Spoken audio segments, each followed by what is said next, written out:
ಕೊಲೆ ಕೇಸ್ನಲ್ಲಿ ಅಂಧರಾಗಿರುವಂತಹ ದರ್ಶನ್ಗೆ ಇವತ್ತಿನಿಂದ ಮತ್ತಷ್ಟು ಹೆಚ್ಚಾಗುತ್ತೆ ಟೆನ್ಷನ್. ಕೊಲೆ ಪ್ರಕರಣದಲ್ಲಿ ಈಗಾಗಲೇ 17 ಜನ ಆರೋಪಿಗಳ ವಿರುದ್ಧ ದೋಷಾರೋಪ ಪಟ್ಟಿ ಸಲ್ಲಿಕೆಯಾಗಿದೆ. ಇವತ್ತು ಚಾರ್ಜ್ ಫ್ರೇಮ್ ಆಗುತ್ತೆ. ಇವತ್ತಿನಿಂದ ಕೊಲೆ ಆರೋಪಿ ದರ್ಶನ್ಗೆ ಮಾರಿ ಹಬ್ಬ. ರೇಣುಕಾಸ್ವಾಮಿ ಹತ್ಯೆಯ ಪ್ರಕರಣದಲ್ಲಿ ದೋಷಾರೋಪವನ್ನ ಸಾಬೀತುಪಡಿಸುವಂತಹ ಕೆಲಸ. ಇವತ್ತು ಕೋರ್ಟ್ನಲ್ಲಿ ಡಿ ಗ್ಯಾಂಗ್ ವಿರುದ್ಧ ಚಾರ್ಜ್ ಫ್ರೇಮ್ ಆಗುತ್ತೆ. ಬೆಂಗಳೂರಿನ CCH 64ರ ಕೋರ್ಟ್ನಲ್ಲಿ ಚಾರ್ಜಸ್ ಫ್ರೇಮ್. ಮಧ್ಯಾಹ್ನ 3 ಗಂಟೆಗೆ 17 ಜನ ಆರೋಪಿಗಳು ನ್ಯಾಯಾಧೀಶರ ಎದುರು ಹಾಜರಾಗಬೇಕು. ದರ್ಶನ್ ಸೇರಿ 17 ಆರೋಪಿಗಳು ಖುದ್ದು ಹಾಜರಾಗಬೇಕು ಅಂತ ಹೇಳಿ ಕೋರ್ಟ್ನಿಂದ ಸೂಚನೆ ಪಾಸ್ ಆಗಿದೆ. 17 ಜನ ಆರೋಪಿಗಳು ಇವತ್ತು ನ್ಯಾಯಾಧೀಶರ ಎದುರಿಗೆ ಕಟಕಟೆಯಲ್ಲಿ ನಿಲ್ಲಿಸಿ ಅವರ ಮೇಲೆ ತನಿಖಾಧಿಕಾರಿಗಳು ಮಾಡಿರುವಂತಹ ಆರೋಪ, ಅದಕ್ಕೆ ಸಂಬಂಧಪಟ್ಟಂತಹ ಸಾಕ್ಷ್ಯಗಳು ಕೋರ್ಟ್ನ ಗಮನಕ್ಕೆ ತರುವಂತಹ ಕೆಲಸ ಆಗುತ್ತೆ. ತದನಂತರ ಟ್ರಯಲ್ಗೆ ದಿನಾಂಕ ಫಿಕ್ಸ್ ಆಗುತ್ತೆ. ಅಲ್ಲಿಂದ ಈ ಪ್ರಕರಣದಲ್ಲಿ ಮತ್ತೊಂದಿಷ್ಟು ಹೊಸ ಬೆಳವಣಿಗೆಗಳು ಶುರುವಾಗುತ್ತೆ. ಮುಖ್ಯವಾಗಿ ಈ ಬೆಳವಣಿಗೆಗಳು ದರ್ಶನ್, ಪವಿತ್ರ ಗೌಡ ಸೇರಿ 17 ಜನ ಆರೋಪಿಗಳ ಟೆನ್ಷನ್ ಅನ್ನು ಜಾಸ್ತಿ ಮಾಡ್ತಾ ಇದೆ. ಈಗಾಗಲೇ 3391 ಪುಟಗಳ ಚಾರ್ಜ್ ಶೀಟ್ ಅನ್ನು ಕೋರ್ಟ್ಗೆ ಸಬ್ಮಿಟ್ ಮಾಡಿದ್ದಾರೆ ತನಿಖಾಧಿಕಾರಿಗಳು ಮೊದಲ ಹಂತದಲ್ಲಿ. ಅದಾದ ಮೇಲೆ 1300 ಹೆಚ್ಚುವರಿ ಚಾರ್ಜ್ ಶೀಟ್ಗಳನ್ನು ಸಲ್ಲಿಕೆ ಮಾಡುವಂತಹ ಕೆಲಸ ಆಗಿದೆ. ಅದರ ಜೊತೆಗೆ ಡಿಜಿಟಲ್ ಸಾಕ್ಷ್ಯಗಳು, FSL ರಿಪೋರ್ಟು, ಈ ಮರ್ಡರ್ ನಡೆದಂತಹ ಜಾಗದಲ್ಲಿ ಸಿಕ್ಕಂತಹ ಸಾಕ್ಷ್ಯಗಳು ಎಲ್ಲವನ್ನೂ ಕೂಡ ಸಬ್ಮಿಟ್ ಮಾಡುವಂತಹ ಕೆಲಸ ಆಗಿದೆ. ಇವತ್ತಿನಿಂದ ದರ್ಶನ್ ಅಂಡ್ ಗ್ಯಾಂಗ್ಗೆ ಯಾವ ರೀತಿಯ ಸಂಕಷ್ಟ ಹೆಚ್ಚಾಗುತ್ತೆ ನೋಡ್ತಾ ಹೋಗೋಣ.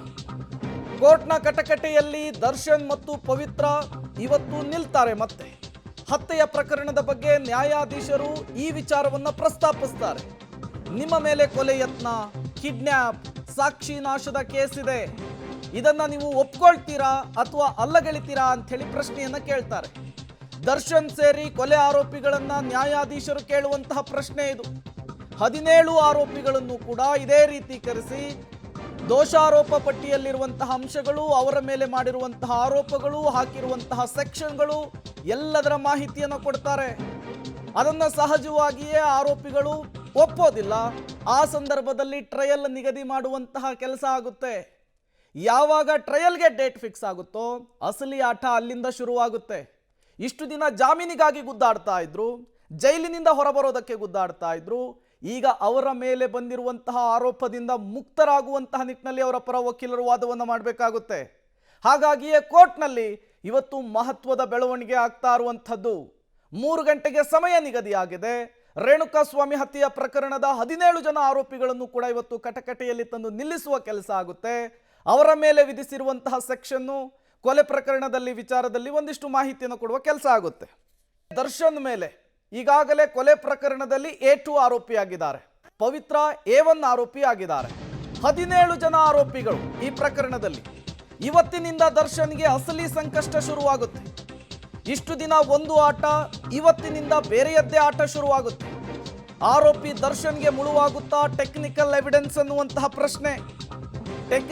ಟೆಕ್ನಿಕಲ್ ಎವಿಡೆನ್ಸ್ ಮೇಲೆ ಕೊಲೆ ಆರೋಪಿಯ ಭವಿಷ್ಯ ನಿಂತಂತೆ ಕಾಣಿಸ್ತಾ ಇದೆ. ಯಾವ ಪ್ರಕರಣದಲ್ಲೂ ಇಲ್ಲದಷ್ಟು ಟೆಕ್ನಿಕಲ್ ಎವಿಡೆನ್ಸು ಈ ಮರ್ಡರ್ ಪ್ರಕರಣದಲ್ಲಿದೆ. ಟ್ರಯಲ್ ಪ್ರಾರಂಭ ಆದ ಬಳಿಕ ಒಂದೊಂದೇ ಸಾಕ್ಷ್ಯಗಳನ್ನು ಕೋರ್ಟ್ನ ಕಟಕಟೆಯಲ್ಲಿ ಅನಾವರಣಗೊಳಿಸುವಂತಹ ಕೆಲಸ ಆಗುತ್ತೆ. ಹಾಗಾದರೆ ದರ್ಶನ್ ವಿರುದ್ಧ ಇರುವಂತಹ ಟೆಕ್ನಿಕಲ್ ಎವಿಡೆನ್ಸ್ಗಳು ಯಾವುವು? ಈ ಟೆಕ್ನಿಕಲ್ ಎವಿಡೆನ್ಸ್ಗಳು ದರ್ಶನ್ಗೆ ಯಾವ ರೀತಿ ಸಂಕಷ್ಟವನ್ನು ತಂದಿಡುತ್ತೆ? ಇದು ಈಗಿರುವಂತಹ ಪ್ರಶ್ನೆ. ತನಿಖಾಧಿಕಾರಿಗಳು ಅತ್ಯಂತ ಜಾಣ್ಮೆಯ ರೀತಿಯಲ್ಲಿ ಈ ಪ್ರಕರಣವನ್ನು ಭೇದಿಸುವಂತಹ ಕೆಲಸವನ್ನು ಮಾಡಿದ್ದಾರೆ. ಸುಮಾರು 5,000 ಪುಟಗಳ ಚಾರ್ಜ್ ಶೀಟನ್ನು ಸಲ್ಲಿಕೆ ಮಾಡಿದ್ದಾರೆ. ಹಾಗಾದರೆ ದರ್ಶನ್ಗೆ ಯಾವ ರೀತಿ ಟೆಕ್ನಿಕಲ್ ಎವಿಡೆನ್ಸ್ ಮುಳುವಾಗುತ್ತೆ? ಸ್ಟೋನಿ ಬ್ರೂಕ್ನಲ್ಲಿ ದರ್ಶನ್, ಪವನ್ ಭೇಟಿ ಮಾಡಿದಂತಹ CCTV ಫುಟೇಜನ್ನು ಕಲೆಕ್ಟ್ ಮಾಡುವಂತಹ ಕೆಲಸ. ಪವನ್ ಭೇಟಿ ಬಳಿಕ ಪವಿತ್ರ ಮನೆಗೆ ದರ್ಶನ್ ವಿಸಿಟ್ ಕೊಟ್ಟಂತಹ CCTV ಫುಟೇಜು ಮತ್ತು ಲೊಕೇಶನ್ ವಿಚಾರ. ಪವಿತ್ರ ಗೌಡ ಕರೆದುಕೊಂಡು ಪಟ್ಟಣಗೆರೆ ಶೆಡ್ಗೆ ಹೋಗುವಂತಹ CCTV ದೃಶ್ಯವನ್ನು ಕೂಡ ತನಿಖಾಧಿಕಾರಿಗಳು ಕಲೆಕ್ಟ್ ಮಾಡಿದ್ದಾರೆ. ಪಟ್ಟಣಗೆರೆ ಶೆಡ್ನಲ್ಲಿ ಇದ್ದಂತಹ ಟವರ್ ಲೊಕೇಶನ್ ಅನ್ನು ಕೂಡ ಚಾರ್ಜ್ ಶೀಟ್ನಲ್ಲಿ ಉಲ್ಲೇಖಿಸುವಂತಹ ಕೆಲಸ ಆಗಿದೆ. ದರ್ಶನ್ ಬಟ್ಟೆ ಮೇಲೆ ಇದ್ದಂತಹ ರೇಣುಕಾಸ್ವಾಮಿ ರಕ್ತದ ಕಲೆ, ಅದರ FSL ರಿಪೋರ್ಟ್ ಅನ್ನು ಕೂಡ ಚಾರ್ಜ್ ಶೀಟ್ನಲ್ಲಿ ಉಲ್ಲೇಖಿಸಿದ್ದಾರೆ. ಅದರ ಜೊತೆಗೆ FSLನಲ್ಲಿ ರಕ್ತದ ಕಲೆಗಳು ಇತ್ತು ಅನ್ನೋದಕ್ಕೆ ಖಾತರಿ ಕೂಡ ಆಗಿದೆ. ಈ ಎಲ್ಲ ಟೆಕ್ನಿಕಲ್ ಎವಿಡೆನ್ಸ್ಗಳೇ ದರ್ಶನ್ಗೆ ಮುಳುವಾಗುವಂಥದ್ದು. ದರ್ಶನ್ ಚಪ್ಪಲಿಯಲ್ಲಿದ್ದಂತಹ ಪಟ್ಟಣಗೆರೆ ಶೆಡ್ನ ಮಣ್ಣು ಅದನ್ನು ಕೂಡ FSLಗೆ ಕಳುಹಿಸಿಕೊಂಡು ಲ್ಯಾಬ್ನಲ್ಲಿ ಖಚಿತಪಡಿಸಿಕೊಳ್ಳಲಾಗಿದೆ. FSL ಮೂಲಕ ಮಣ್ಣು ಪರೀಕ್ಷೆಯನ್ನು ಕೂಡ ಮಾಡಲಾಗಿತ್ತು. ಹೌದು, ಅದು ಪಟ್ಟಣಗೆರೆ ಶೆಡ್ಡಿನ ಮಣ್ಣೆ ಅನ್ನೋದು ಗೊತ್ತಾಗಿದೆ. ಹತ್ಯೆಯ ಬಳಿಕ 3 ಆರೋಪಿಗಳ ಜೊತೆಗೆ ದರ್ಶನ್ ಇರುವಂತಹ ಫೋಟೋ, ಅಲ್ಲೇ ಕ್ಲಿಕ್ಕಿಸಿದಂತಹ ಫೋಟೋ, ಮೊಬೈಲ್ ರಿಟ್ರೀವ್ ಮಾಡಿದಂತಹ ಸಂದರ್ಭದಲ್ಲಿ ಸಿಕ್ಕಿದೆ. ಇವೆಲ್ಲವೂ ಕೂಡ ಟೆಕ್ನಿಕಲ್ ಎವಿಡೆನ್ಸ್. ಇದೇ ಟೆಕ್ನಿಕಲ್ ಎವಿಡೆನ್ಸ್ ಈಗಾಗಲೇ ಕಂಬಿ ಹಿಂದಿರುವಂತಹ ದರ್ಶನ್ಗೆ ಮತ್ತಷ್ಟು ಸಂಕಷ್ಟವನ್ನು ತಂದಿಡೋದ್ರಲ್ಲಿ ಡೌಟ್ ಇಲ್ಲ ಅಂತ ಹೇಳಲಾಗ್ತಾ ಇದೆ. ಇದೇ ಟೆಕ್ನಿಕಲ್ ಎವಿಡೆನ್ಸ್ಗಳನ್ನು ಇಟ್ಕೊಂಡು ದರ್ಶನ್ ಅಪರಾಧಿ ಅಂತೇಳಿ ಪ್ರೂವ್ ಮಾಡೋದಕ್ಕೆ ಸ್ಪೆಷಲ್ ಪಬ್ಲಿಕ್ ಪ್ರಾಸಿಕ್ಯೂಟರ್ ರೆಡಿಯಾಗಿದ್ದಾರೆ ಅನ್ನೋದು ಗೊತ್ತಾಗ್ತಾ ಇದೆ. ಒಟ್ಟು 5,000 ಪುಟಗಳ ಚಾರ್ಜ್ ಶೀಟ್ ಸಲ್ಲಿಕೆಯಾಗಿದೆ. ಅದರಲ್ಲಿ ಎಲ್ಲ ಅಂಶಗಳನ್ನು ಕೂಡ ಉಲ್ಲೇಖಿಸಲಾಗಿದೆ. ಮತ್ತಷ್ಟು ಡೀಟೇಲ್ಸ್ ಅನ್ನು ಕೊಡೋದಕ್ಕೆ ಕ್ರೈಮ್ ಬ್ಯೂರೋ ಹೆಡ್ ಮುರಳಿ ನೇರ ಸಂಪರ್ಕದಲ್ಲಿ ಜಾಯಿನ್ ಆಗಿದ್ದಾರೆ. ಮುರಳಿ, ರೇಣುಕಾಸ್ವಾಮಿ ಹತ್ಯೆಯ ಪ್ರಕರಣ ಇಲ್ಲಿಯವರೆಗೂ ಒಂದು ಲೆಕ್ಕ, ಇನ್ನು ಮುಂದೆ ಮತ್ತೊಂದು ಲೆಕ್ಕ. ಇವತ್ತು ಚಾರ್ಜ್ ಫ್ರೇಮ್ ಆಗ್ತಾ ಇದೆ. ಆ ಪ್ರಕ್ರಿಯೆ ಹೇಗಿರುತ್ತೆ? ಜೊತೆಗೆ ದರ್ಶನ್ ಅವರಿಗೆ ಅವರ ವಿಚಾರದಲ್ಲಿ ಕಲೆಕ್ಟ್ ಮಾಡಿರುವಂತಹ ಟೆಕ್ನಿಕಲ್ ಎವಿಡೆನ್ಸ್ಗಳು ಯಾವ ರೀತಿ ಮುಳುವಾಗಬಹುದು ಅಂತ ಹೇಳಿ. ಖಂಡಿತವಾಗಿಯೂ ಪ್ರೇಮ, ಯಾಕೆಂದರೆ ಇಷ್ಟು ದಿನಗಳ ಕಾಲ ಜಾಮೀನನ್ನು ಪಡ್ಕೊಳ್ಬೇಕು, ಜಾಮೀನಿಗಾಗಿ ಹೋರಾಟವನ್ನು ಮಾಡಬೇಕು, ಆ ರೀತಿಯ ಪರಿಸ್ಥಿತಿಗಳಿತ್ತು. ಈಗ ಪ್ರಕರಣದಿಂದ ಯಾವ ರೀತಿಯಲ್ಲಿ ಹೊರಗಡೆ ಬರಬೇಕು, ಜೊತೆಗೆ ಈ ಪ್ರಕರಣದ ಸಾಕ್ಷ್ಯಗಳು ಎಷ್ಟು ಪರಿಣಾಮಕಾರಿಯಾಗಿ ತನ್ನ ತನಿಖೆಯ ಮೇಲೆ ಪ್ರಭಾವವನ್ನು ಬೀರುತ್ತೆ, ಜೊತೆಗೆ ಟ್ರಯಲ್ನ ಮೇಲೆ ಯಾವ ರೀತಿಯಲ್ಲಿ ಪ್ರಭಾವವನ್ನು ಬೀರುತ್ತೆ, ಇದರ ಬಗ್ಗೆ ಒಂದಷ್ಟು ತಲೆ ಕೆಡಿಸ್ಕೊಳ್ಳುವಂಥ ಪರಿಸ್ಥಿತಿ ಈಗ ಇರುವಂಥದ್ದು. ಯಾಕೆಂದರೆ ಈಗಾಗಲೇ ಈ ಪ್ರಕರಣದ ತನಿಖೆಯನ್ನು ಮಾಡಿದರೆ, ತನಿಖಾಧಿಕಾರಿಗಳು ದೋಷಾರೋಪ ಪಟ್ಟಿಯನ್ನು ಸಲ್ಲಿಕೆ ಮಾಡಿದರೆ, ದೋಷಾರೋಪ ಪಟ್ಟಿಯನ್ನು ಸಲ್ಲಿಕೆ ಮಾಡಿದ ಬಳಿಕ ಇವತ್ತು ಚಾರ್ಜ್ ಫ್ರೇಮ್ ಆಗ್ತಾಯಿದೆ. ಅಂದರೆ 17 ಜನ ಆರೋಪಿಗಳೇನಿದ್ದಾರೆ, 17 ಜನ ಆರೋಪಿಗಳನ್ನು ಕೂಡ ಇವತ್ತು ನ್ಯಾಯಾಧೀಶರ ಮುಂದೆ ಹಾಜರುಪಡಿಸ್ತಾರೆ. ಹಾಜರುಪಡಿಸಿದ ಸಂದರ್ಭದಲ್ಲಿ ಪ್ರತಿಯೊಬ್ಬ ಆರೋಪಿ ಏನಿರ್ತಾರೆ, ಪ್ರತಿಯೊಬ್ಬ ಆರೋಪಿಯನ್ನು ಕೂಡ ನ್ಯಾಯಾಧೀಶರ ಮುಂದೆ ಬಂದಾಗ ಸಂದರ್ಭದಲ್ಲಿ ಆತನ ವಿರುದ್ಧ ಯಾವ್ಯಾವ ಸೆಕ್ಷನ್ಗಳಿದ್ದಾವೆ ಮತ್ತು ಯಾವ ಸೆಕ್ಷನ್ಗಳಿಗೆ ಏನೇನು ವಿಚಾರಗಳಿದ್ದಾವೆ, ಅಂದರೆ ಈಗ ಕೊಲೆ ಪ್ರಕರಣ 302 ಅಂತೇಳಿ ಹೇಳುವಂಥದ್ದು, ಕಿಡ್ನಾಪ್ 364 ಅಂತ ಹೇಳುವಂಥದ್ದು, ಈ ಎಲ್ಲ ಸಾಕ್ಷಿಗಳನ್ನು ಹೇಳ್ತಾರೆ, ಅಂದರೆ ವಿಚಾರಗಳನ್ನು ಹೇಳ್ತಾರೆ. ವಿಚಾರಗಳನ್ನು ಹೇಳಿದ ಬಳಿಕ ಆರೋಪಿ ಏನಿರ್ತಾನೆ, ಆರೋಪಿಯ ಹೇಳಿಕೆಗಳನ್ನು ದಾಖಲು ಮಾಡಿಕೊಂಡು ಟ್ರಯಲನ್ನು ಮುಂದುವರಿಸ್ತಾರೆ. ಟ್ರಯಲನ್ನು ಮುಂದುವರಿಸುವಂಥ ಸಂದರ್ಭದಲ್ಲಿ